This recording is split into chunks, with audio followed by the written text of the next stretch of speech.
कि अंगना में दिया तुअन पपिटिया अच्छा तारा पचंग बनावा तेरा जजे और कहा कि हमरा बबुआ न सोहर का तेरा जजे बबुआ न सोहर का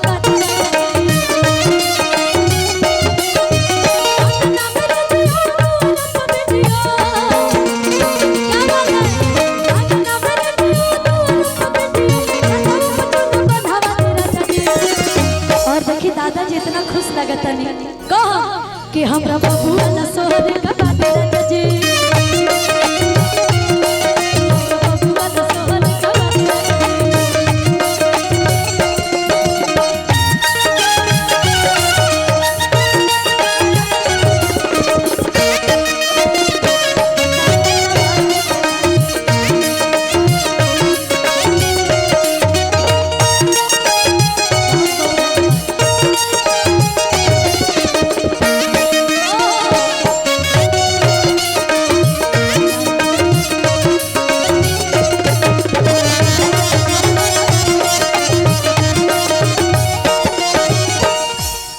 इतना खुश बनी तो एक लाइन का हम दादाजी खातिर बोलू भैया दादा के बोला दियो री दादी के बोला दे दादा के बोला दियो री दादी के बोला दे दादाजी तो खुद कलाकार लग रहे हैं एकदम बीट में बीट हाँ दादा के बोला दियो री दादी के बोला दे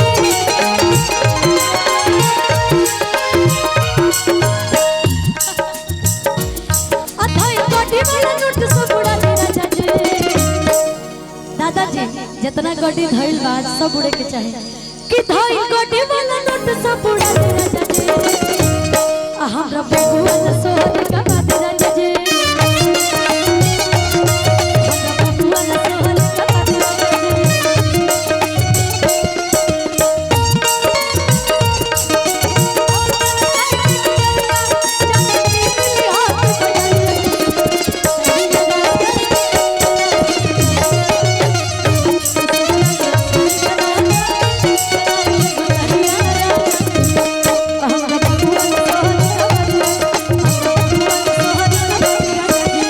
दादाजी के बहुत बहुत प्यार आशीर्वाद बहुत सम्मान लेकिन हम एगो लाइन कहब भगवान के पापा और मम्मी सभी लोग आए हैं उन लोग के लिए कहूँगी इधर आइए रवि भी हमारे इधर आइए पापा के बुलाते और मम्मी के बुलाते पापा के बुलाते और मम्मी के बुलाते देखिए बेटी सबकरा घर में जन्म ना ले ली लेकिन आज वालों के घर में जन्म ले बनी बहुत सौभाग्य के बात बा अजय भी बड़े पापा है ना तो बड़े पापा के लिए भी कहूँगी अजय भी इधर पापा के बुला दियो मम्मी के बुला दे कहा तरी अब इनके बड़का बड़का नोट अजय भैया वंडर वन जितना कंपनी के पैसा बस अब हमरा पापा के बुला दियो मम्मी के बुला दे भाई कोठी से नोट सब उड़ा तेरा जजे अजय भैया गड्डी दिखा के आप गलती कर दिए अब दिखाना नहीं चाहिए था बहुत बहुत धन्यवाद चाचा जी बहुत आशीर्वाद मिला बिल्कुल मैं आशीर्वाद दूंगी चाचा जी कि धइल गड्डी वाला नोट सब उड़ा तेरा जजे आहा बबुआ न सोहर का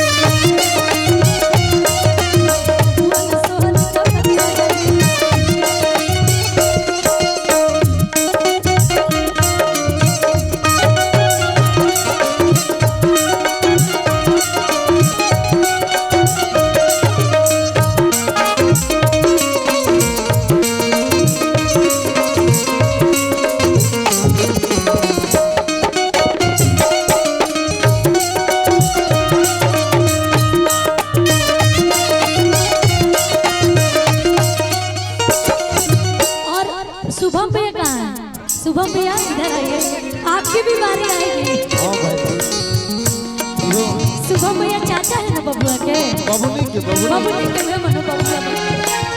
शुभम भैया की भी बारी आई। ए भाई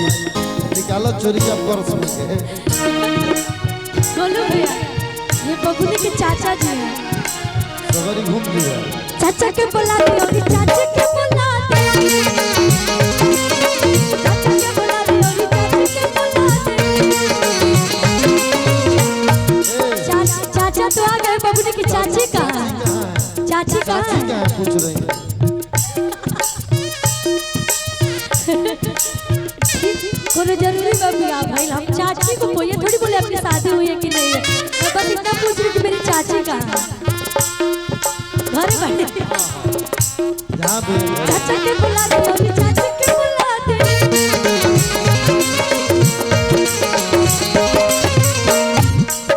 अब बबुआ के फुआ के नचा दे हम जो बबुआ न सोहर गवा दे राजा जी